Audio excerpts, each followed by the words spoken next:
Hey guys, welcome to my channel. My name is Daisy. For today's video, I am going to be reading my subscriber spooky stories. So if you're interested, grab your snacks, grab your cobija, and let's get straight into it.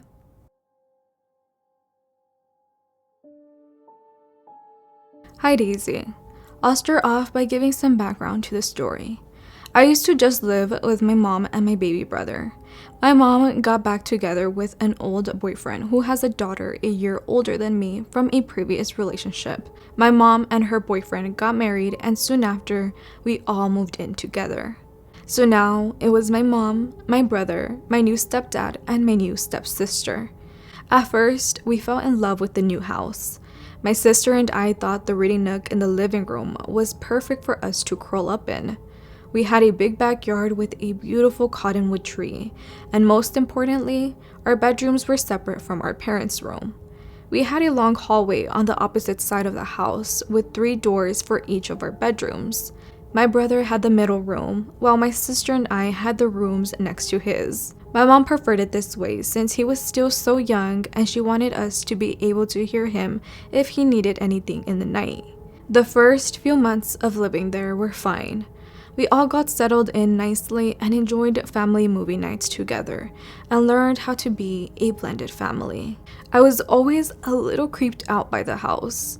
The way the ceiling lights never quite lit up a whole room and that the sun shining through never touched all the dark spaces. I always felt as if something was watching me. I was adamant on having nightlights in our hallway because I was terrified of the open bathroom door at the end of the hall. Even if I closed the bathroom door before bed, it was always open by the morning. This easily could have been one of my siblings waking up in the middle of the night needing to use the restroom, but we all previously agreed to keeping the door closed at night, since the bathroom was a dark abyss and it scared the 3 of us. After maybe 4 months of living in this house, things started getting weird. One night, I was woken up by my brother crying out in fear.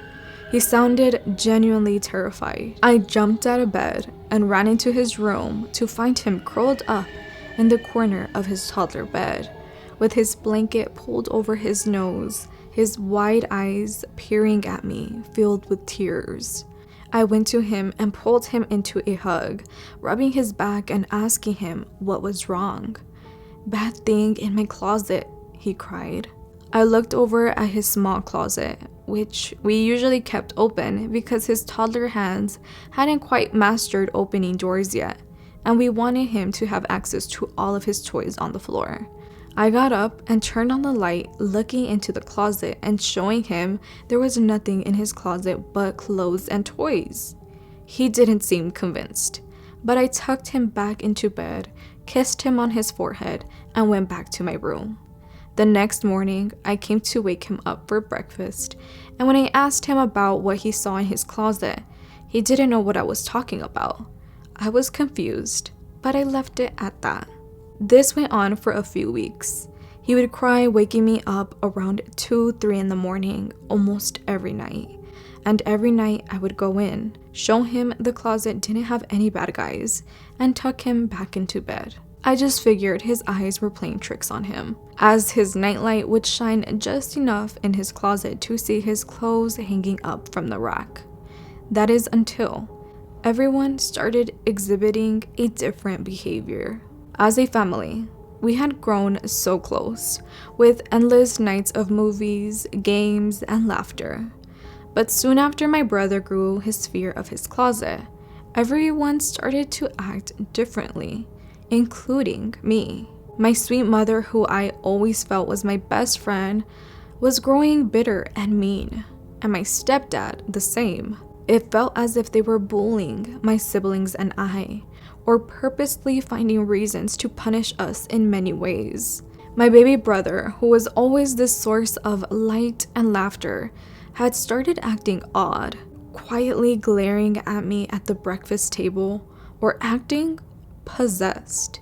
My sister and I would be playing with him when he would suddenly start acting like he wanted to attack us, pummeling his tiny fist into us or throwing toys. This was strange behavior because he was always the sweetest little boy who never wanted to upset us or our mom. One day, my sister got fed up with him trying to hurt her, so she held him down. He fought against her with all of his weight, laughing maniacally and grinning evilly at her. This scared me, so I told her to let go of him and that we should just leave him in his room so he can calm down. We left and shut his door. Remember, he can't open doors yet. Well, he started pounding and scratching the door and crying for us to let him out. He didn't want to be left with the bad thing. Not only was my brother and parents starting to act strange, but so was my sister and I. We both began to act out when normally we were always very respectful of our parents and their boundaries. We always fought with them or against each other, with some of these turning physical. Now, we had spent a lot of time together in my mom's apartment before we moved in together, with my stepdad and stepsister spending a week at a time with us. We had known each other for a long time, so why were we acting so violent towards each other now? These fights were getting horrible, and they were almost daily. We had put holes in the walls, bruises on each other. What was going on? Now, my brother had stopped crying in fear during the night. Instead, we would hear him talking to himself. When we would check on him, he'd be sitting on the floor of his room with toys and would angrily say he wasn't talking to anyone and to leave him alone. Could this have been the bad thing in his closet that he befriended? How could a 3-year-old go from being so sweet to almost evil within a few months?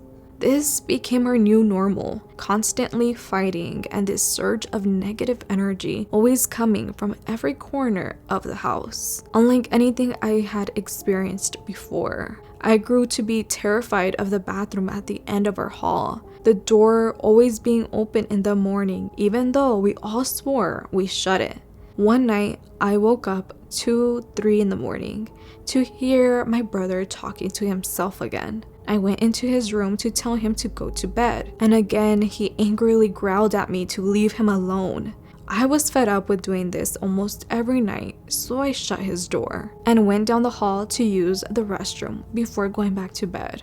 I slowly crept down the hall towards the dark abyss and fumbled for the light switch, sat down on the toilet and relieved myself. As I was washing my hands, someone started banging loudly on the door, and I mean loudly. I swung it open, immediately thinking it was my sister messing with me, but no one was there. I flipped on the hall light and peered around the corner to see if my parents were in the living room. Their bedroom door was shut, and I could hear my stepdad snoring loudly. Scared, I took off down the hall to my room, leaving the bathroom and hallway light on. As I finally got back in bed, I could hear my brother on the other side of the wall laughing hysterically. He paused for a second to say, "You're funny." Who's funny? And who was in his room? I would have heard his door open and shut if someone came from his room, as his door is very squeaky. And again, he hadn't learned how to turn doorknobs yet. I was terrified and slept with my bedroom light on all night. The next morning at breakfast, irritated, I asked who banged on the bathroom door last night. My parents and sister looked confused, saying they were all passed out and didn't hear any banging. But my baby brother was grinning at me from his high chair. He never said anything, just creepily grinned at me for a few moments, then went back to eating his breakfast. After that, one day my sister and I were home alone while our parents were out having a date night. We decided to go into our parents' room to watch an R-rated movie since our living room TV had parental controls on it. Well, our parents got home a lot sooner than we expected. We quickly shut off the TV and tried to sneak out of their room, but they caught us and were angry when they found out we were watching TV in their room. My stepdad then did something he had never done to either of us before. He took his belt off and began whipping my sister and I with his belt buckle, not the strap. My sister and I were crying in pain, begging him to stop, but he wouldn't. I turned to my mom asking, "Why would you let him do this to me?" She smirked and shrugged. My mom has always hated physical punishments, saying that children can be punished in ways that don't hurt them, so why was she allowing this? Afterwards, my sister and I went to her room and just held each other crying and made a pact to run away that night. We packed our bags and set an alarm on her clock for 4 a.m. When 4 a.m. came around, we quietly put on our shoes, tossed our backpacks out of her bedroom window, and crept into the night. It was a warm summer night with frogs chirping and cicadas buzzing from the trees. My grandma lived about a mile down the road, and her house always felt safe, so we headed there. Once we reached her house, I rang the doorbell a few times until my grandpa grumpily answered the door. We explained what happened to us earlier that night, and he immediately brought us in and sat us down on the big carpet sofa in the living room. My grandma took us into her bedroom without my grandpa and asked us to remove our PJs so she could take a look at us. And lo and behold, we were absolutely covered in black bruises in the shape of my stepfather's massive belt buckle. She stifled a cry and told us to go to bed. She would talk to our parents in the morning.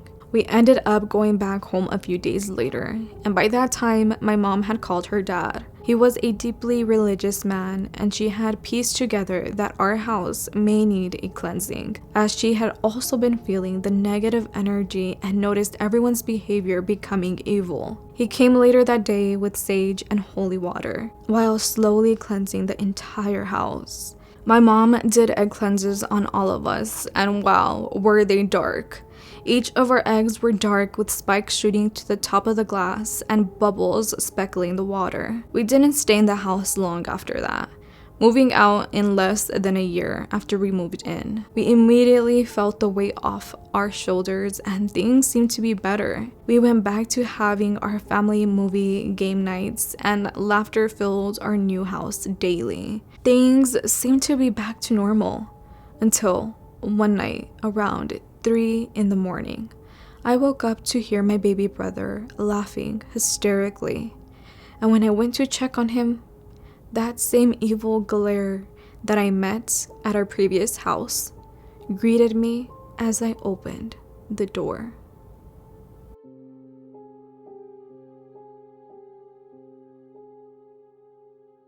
I have multiple spooky encounters to share. Some are my personal experiences, and some are from the girls I lived with. For reference, I lived in a haunted group home. Rumor was that a father and a daughter lived there a long time ago, and the father had murdered his own daughter in the closet in the back room. After he did that, he hung himself in the same room. This alone scared me a lot, but I decided not to believe it. But that quickly changed after these encounters. My first encounter was actually sleep paralysis. I never had sleep paralysis before, and honestly, this experience changed my life forever. I was sleeping on my back when I awoke. I don't know what woke me up, but I realized that I couldn't open my eyes all the way, and I couldn't move.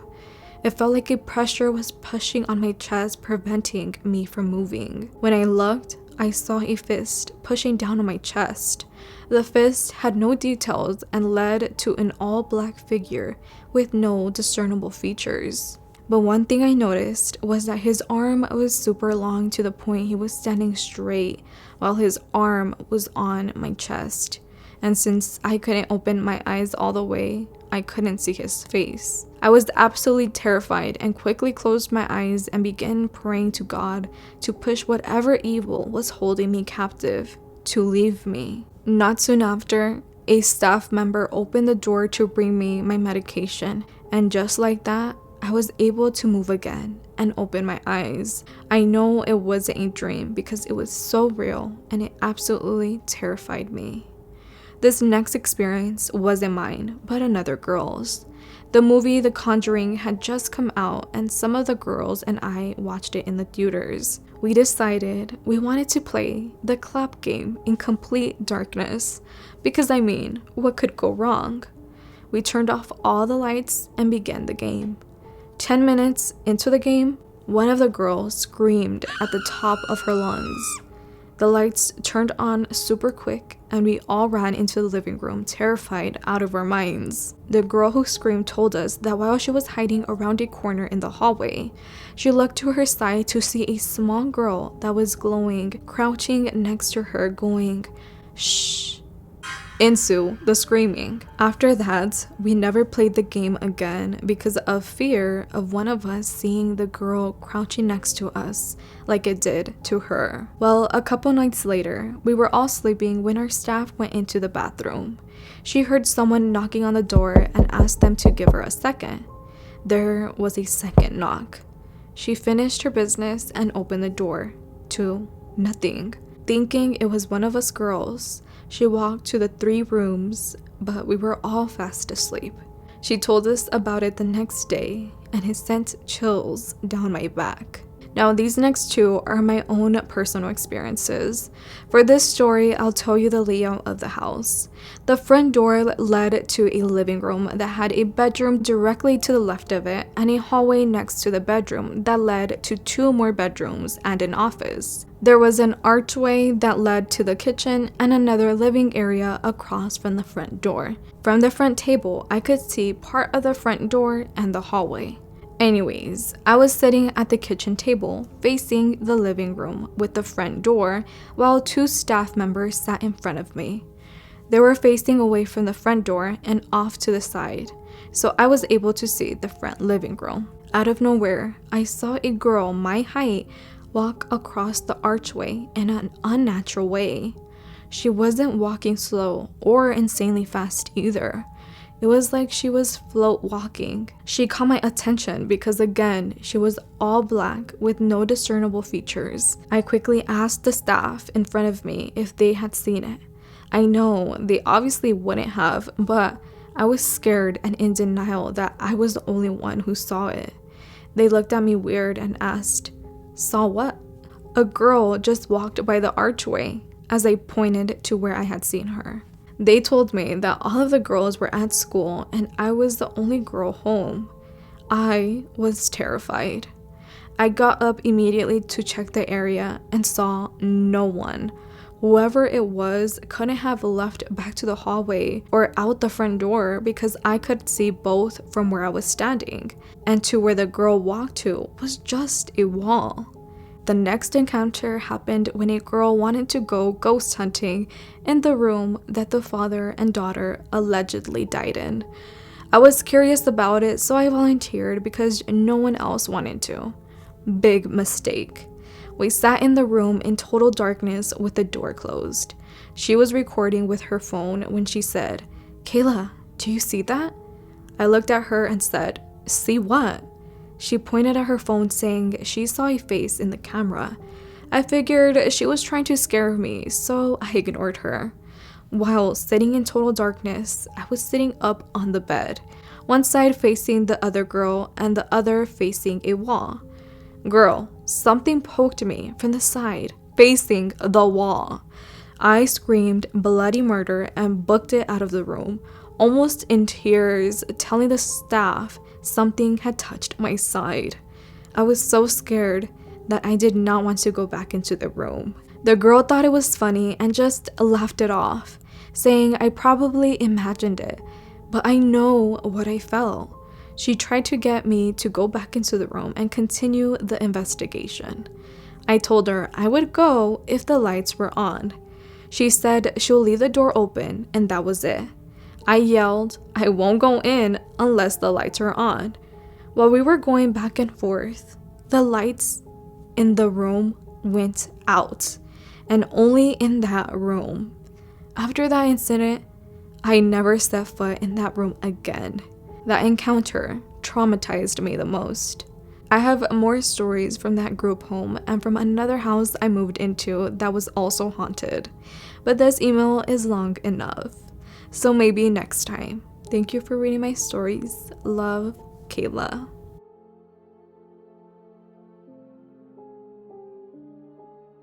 I've had multiple paranormal experiences, but this experience is the one that really sticks out to me. I've been a firm believer for many years. However, my ex-boyfriend was not a believer in the supernatural. I was often waiting around at his house, waiting for him to come back from work. He lived with his parents in the attic, so I would usually be alone in the house. Well, 4 or 5 days in a row, the same thing would happen. I would hear the door close downstairs and weird footsteps coming up the multiple sets of stairs leading to his room. The reason that the footsteps sounded weird was because they sounded exactly like my ex-boyfriend's footsteps. He would skip a stair or two at a time in a pattern coming up, so these steps sounded exactly like his. The steps would come all the way up to the staircase leading into his room. I would turn around to greet him, only to see no one there. I would go through the whole house and check to see if he got home early or if his parents were there. But no one would be home. After a few days, I kind of brought it up as a joke and he laughed it off. I just tried to forget about it. But one night, I decided to stay over at his place with him. His parents were out late this night. We were laying down but faced away from each other. We had stopped talking and were about to fall asleep. Both of our ears were touching the mattress, but on opposite sides of the bed. I was half asleep when I heard a god-awful groaning moan. It sounded like a woman, and it was directly in my ear, literally as if she was under the bed. I froze completely and tried to calm myself down. I may be a believer, but I try to be logical. I was trying to make what I heard make sense to me, and I was almost successful. That is, until I heard my ex, in the shakiest voice, say, "Did you hear that?" I immediately sat up and grabbed onto him in fear. Before I said anything about what I'd heard, I asked him what he thought he heard. He said, "I heard like a woman groaning, like she was in pain right in my ear." I asked him how close, as if she was under the bed.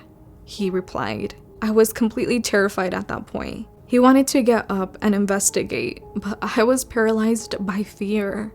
He checked under the bed and found nothing at all. He even moved things around to see if anything could have shifted or something to make a noise like that. We found nothing. It was the scariest thing that has ever happened to me.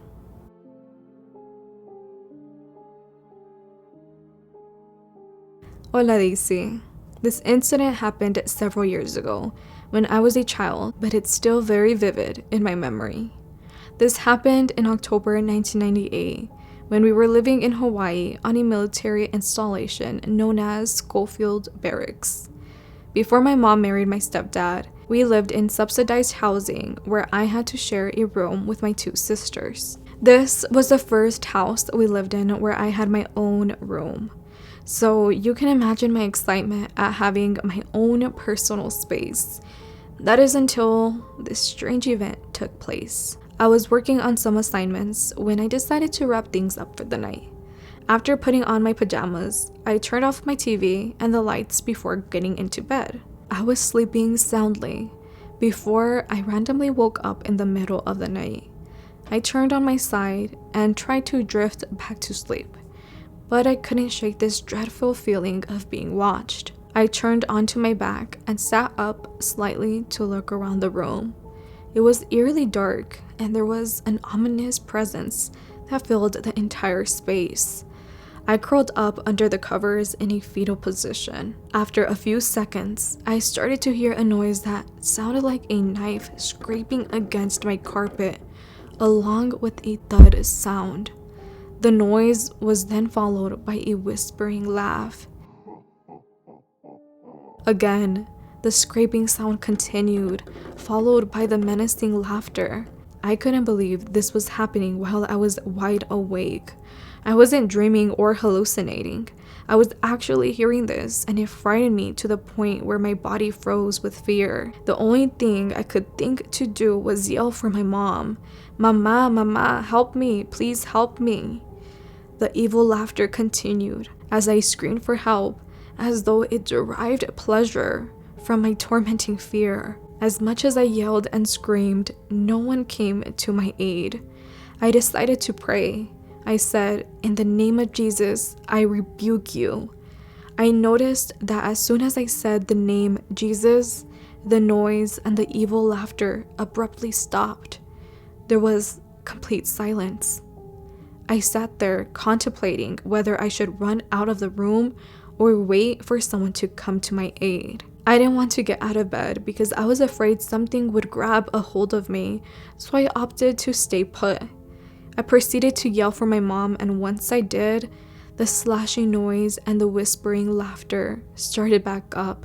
Prior to this event, I was never in a predicament where I feared for my life enough to pray.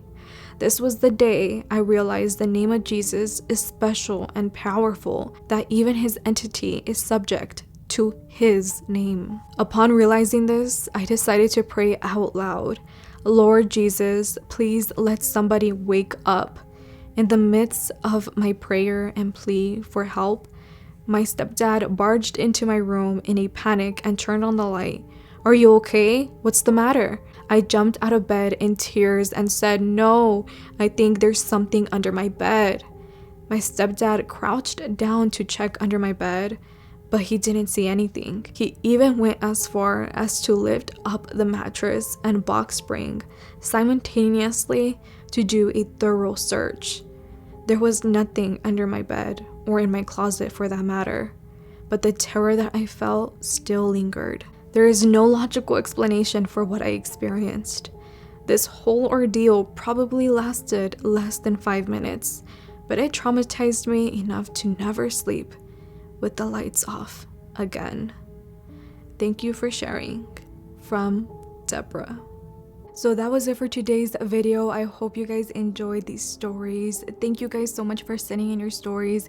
It really does mean a lot to me and all of us here listening, enjoying hearing your guys' stories, seriously. So if you have a spooky story that you'd like to share, please send it in at daicyspooks@gmail.com. We would love to hear your guys' spooky stories. But other than that, I hope you guys enjoyed, and I hope to see you all in my next one. Bye.